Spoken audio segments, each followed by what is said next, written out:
Hello everyone. I have not been posting for a while and I'm back. I have been missing YouTube a lot, and now right before I was prepping to record this video, I was like, I actually missed it so much. This video is going to be a continuation of topics on freelancing, and this is something that I am personally passionate about, that people ask me a lot, and I was like, I'm going to continue making videos about those questions, like questions related to freelancing, because a few people reached out lately and I was like, okay, like with some questions on lead generation, and this is what this video is going to be about, like how to generate leads when you are starting out as a freelancer. And I've outlined 5 strategies that have helped me personally to get clients when I started, and up until now, like even now I'm using all of those strategies to lead generate. And just so you know, lead generation is like, how do you find clients basically, right?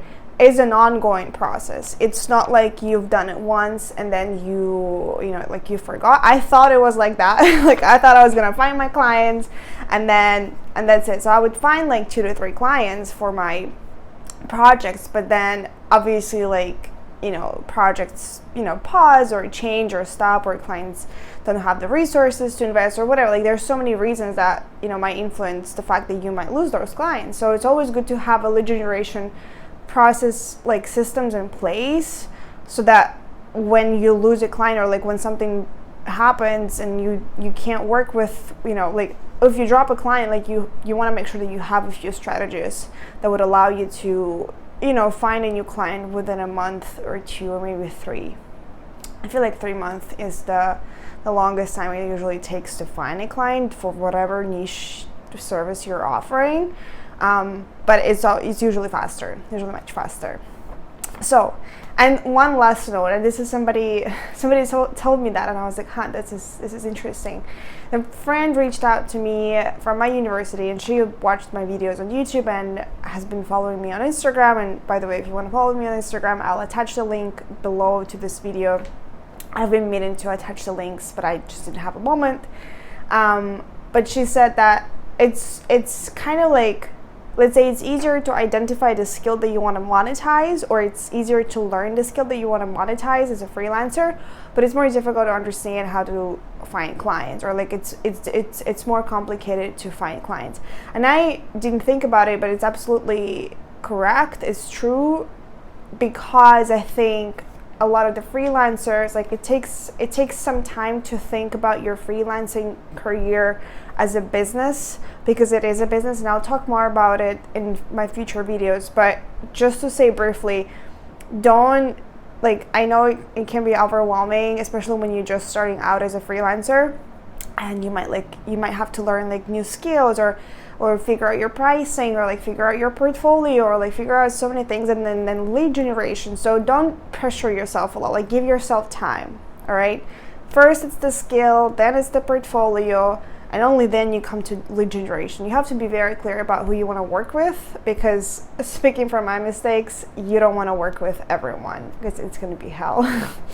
So to wrap it up and not bumble a lot, I'm gonna dive into 5 main strategies that I use personally to lead generate clients when I need them. So number 1, and it's cliche, but I'm gonna say it, you have to tell people around your circles what you're doing, so they know, so that they can refer you. And it can be as easy as you reaching out to friends and saying, hey, just letting you know, like I am looking for a few clients. If you ever hear somebody looking for a social media manager or a content creator or copywriter, SEO specialist, like graphics, whatever service you're offering, let them know that I am available and I am looking for a few clients. It could be as simple as that. It could be if you are young and you're living with your parents still, or you're at university. I don't know, like there are some job boards, some ways to like, again, reach out to your own network. Like ask friends, ask your parents, ask their friends to see if somebody needs the service. Because the chances are you might be able to find a client within your network, like your first client within your network, and you won't have to like do a bunch of strategies or like spend a lot of time. So this is step number 1, like tell people what you do and let them know that you're looking for clients, like reach out to your network. Number 2 is, this one is a little bit more complicated, and I should have put it at the end of the list, but I'm just gonna say it anyway. Like, it doesn't matter what priority, like, this list doesn't have a priority function, kind of like there's no like a top strategy or whatever. The second strategy is to utilize your own online presence, like especially if you're freelancing and your services, like your service can be offered regardless of your location, like independent of the location. That could be like, again, social media manager, content creator, graphic designer, like jobs that would depend on the location are like photographer or I don't know, like a nail technician, something like that. Like those would obviously be a little bit more difficult, but if you have a social media presence and you have been posting there about your services, like about your career and profession, start posting more specifically related to your business and try and lead generate from your own social media accounts. I am personally growing my Instagram right now and YouTube channel, and I genuinely enjoy it very much, but I'm also being strategic about it. Like, I do want to lead generate from these sources, and I think it's fine. Like, it, you know, again, it's fun for me, it's fun for people. People get to know what I'm doing, and I get to do like the thing that I love, which is like content creation and like running my businesses, and I also get to have leads coming from those social media channels. So utilize your social media, especially if you have like over 1,000 followers. The chances are, and you're like 23, 27, like the chances are you have somebody in your network that either owns a business or needs support, or, you know, like just like think about how many people like you know and how many people those people know. Like, again, it's about network. So don't be afraid. Like if your like physical network is not enough, go online. And that kind of leads to the strategy number 3, which is Facebook groups. Facebook groups are an awesome resource, yet like an awesome resource of leads, but you have to really learn how to work with them. Like, it's not like you've joined a Facebook group and then you just made a post. It doesn't work like that. I mean, it does, but it doesn't. Like, there's so many. I might have like to create a separate video about Facebook group lead generation. But long story short, I would suggest, if you're in a certain area or in a certain country, or even if you're not, like, don't focus on location, focus on the clientele, like the people that you want to work with. Think about what Facebook groups might those people be in. For example, if your target is like ladies age of like 40 to 60 who own a small business in the United States, you want to join all the moms groups, parents groups, like local neighbors groups in a bunch of the states in America. I know some Facebook groups will not let you in, especially if you're outside of the states, but still try it. Like, try joining those Facebook groups. Try posting in those Facebook groups about your services, just introducing yourself that, hey, my name is Victoria and I'm happy to be part of this group. Even if you're not interested in the group discussions, or even if you're not like a mom, but you know, again, your target audience is there, I mean, you gotta lie a little bit, I don't know, like, or hide the fact that you're not there for the purpose of the group or like chatting. You're there to like find clients. Obviously, you don't have to say it like right away, but it is a strategy that works, and it worked for me. And honestly, last year, I feel like my first 3 clients that I got, like, I had a break in my freelancing path, and then I got back, and then I found clients on Facebook groups. So try Facebook groups, go there. Also, if you have a lead magnet, which is like a free little thing that you give to people, that works very well. You can find thousands of groups of like coaches, business owners, entrepreneurs, like a lot of people. And then if you leave your lead magnet, and then the lead magnet, like if you kind of like, if you can gather your emails and like start an email marketing campaign, like that's, you know, that's the next level. But you can do that as well if you understand what I'm talking about. And number 4 is freelancing platforms. Strategy number 4 on how to lead generate. This This one also has a lot of details because from my experience, it's not like I love Upwork. Upwork was my first platform where I got a client, and it took me, just so you know, like I think it was 2020, like it's just when the pandemic started, like it was the summer of 2020. It took me 2 weeks of consistently and constantly applying for jobs on Upwork for about 3 to 4 hours every single day for 14 days in a row to get a good lead.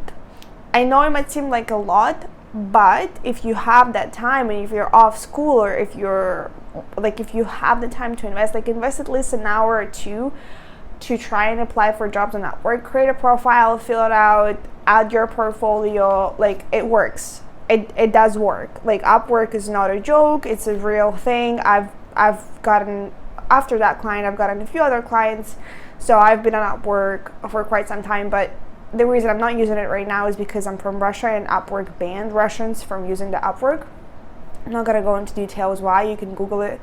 But unfortunately I can't use it, but I still love the platform. I think it has a very big, bright future, and freelancers are like, you should utilize it, especially that the profile creation is free. The only thing that you might have to pay for is the little connects, which is kind of like little coins that you pay for when you apply for a job. But the investment is not that big. I think I've invested as well, like in the past, I think it was like $12 a month or something, for like 90 connects, which gives you an opportunity to apply to, I don't know, like 30-40 jobs.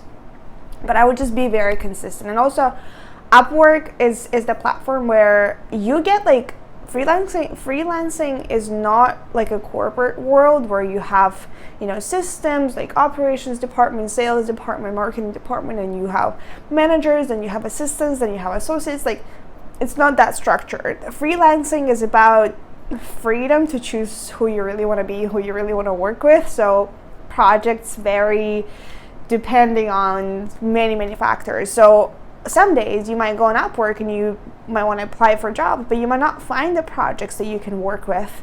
And that just means that, you know, that's why the consistency of the search, like how often you search for jobs on Upwork, is very important. I would highly recommend doing it twice a day, morning and evening time, because then you can catch like lots of time zones. My first client was from Australia, by the way, and I lived in Europe at that time, and I don't even remember how it was, I think I found a client literally on the last day of my like 14-day challenge, let's call it this way, of like trying to find a lead. But that was a perfect job. It was literally a perfect job. It was a graphic design agency. They liked my work. I liked them. We started working the next day, and they gave me like 60 hours a week. They were like, you can work as much as you want to work, and I really needed money, so I was like, yeah, I'm gonna work 12 hours a day, I don't care.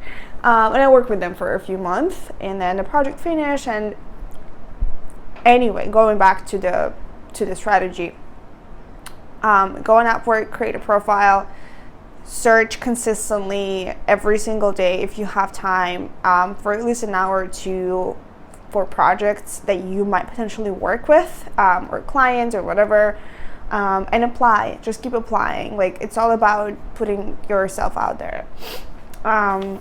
Again, I might have to create a separate video on this because there's just a lot that I can share on like how to find clients, how to write a proposal, etc. But you can also Google it. Like, there are a lot of people who already done it. Like, I might not. If you do your research properly, I might not give you that many insights, yet I feel like I do know quite a lot. Like, again, I might create a video on it. I don't know. Number 5 is the last one, the most scariest one, but the one that I think works pretty well, is door-to-door offering. Like, door-to-door, you're literally print out a little like flyer or a little business card that tells people about your services. Like, you are, again, a content creator. I'm just a social media manager, so this is why it comes to my mind all the time. But you can be a photographer, you can be whatever. And regardless of the size of the city that you live in, I believe that every single city has a few businesses in the city, right? It's like restaurants, hotels, bars, I don't know, like just stores, like many different places. And if you can, like, if your service relates, like if your service can be useful to any of those businesses, go door to door, knock in doors and offer your service face to face. I think this one is very difficult for a lot of people because we're afraid of the rejection of hearing no thank you, or hearing no we don't need you, or hearing something like somebody not valuing your job, or like you charging a lot, like etc. Like I personally have those fears, and I've had them for a long time. But what helps me the most is the fact that I try to remind myself that I have a dream, I have a goal, and this is who I want to be. I want the money, I want the growth, I want to be a responsible adult, and responsible adults do the things that they need to do in order to get where they want to get. And to me, for me, it means going and getting a few more clients this month or next month, or like whatever. It obviously depends on where you're at, but it means just going and doing it, regardless of no, yes, maybe, whatever people are gonna say. Like, you kind of create this shield like inside of you, like it's a mindset it's kind of like a mindset work that you might have to do before you get to like door-to-door strategy. But it works, and trust me, the more you do it, the more often you do it, the more often you try it, like offering your services. It's like cold pitching. I know it might be scary, but if you worked at restaurants, by the way, this might not be scary for you because you've talked to random people all the time, and you're probably fine. But people who haven't worked in like a high-paced industry or whatever, like it might be just overwhelming for them. But it works. So print out a flyer or a business card. Go to every business that you know. Like, just go to restaurants, go to coffee shops, to just stores, and say, hey guys, if you need any help, or like in my case, for example, in social media management, I'm just gonna go and be like, do you guys have social media? If they say yes, or like maybe I check before I go and I say, hey guys, I've checked on your social media. I feel like you can do a little bit more with content. You can play with a few other optimizations and whatever, like, and then see what they say. And if they say they're interested, I give them a business card. We get connected. We have a call or a session. After, if they are not interested, I still give my business card. I still tell them that maybe in the future, or maybe someone else that they might know might need my service. So it's, again, like, it's just a lot about putting yourself out there and making sure that as many people, like, you're trying to reach as many people as you can. These are the strategies in a nutshell. A few other tips that I can give starting freelancers are: number one, your job is to put yourself in situations, in the rooms, in the spaces where you think you might find leads. What I mean by that is, like, a lot of the times I was scared to go and present my service or even tell people about it because I wasn't sure if they would need it. I wasn't confident in my skills. I wasn't like, I was like doubting myself all the time. But then I was like, you know what? I want it, I need it, and if let's say all of the strategies failed, what I can do, like the least I can do, is just to go out there and put myself in the rooms with people who might help me together. And that refers to networking events, or just events in general, where you can meet new people that might help you find your clients. Like, as long as your intention with your job is to help, with your service is to help, I think you're fine. Like, you're gonna get your clients. I'm gonna wrap up this video. I do appreciate everyone who's watched this, and I'm very, very grateful for the fact that I haven't been checking on my YouTube for a while, but I've checked a few videos that I uploaded like 3 weeks ago, and they're gaining views, which means my content is hopefully valuable and important for some people, and they're watching it, and this is what makes me happy. I hope you're having a wonderful weekend, and I'll try to see you next week. Bye.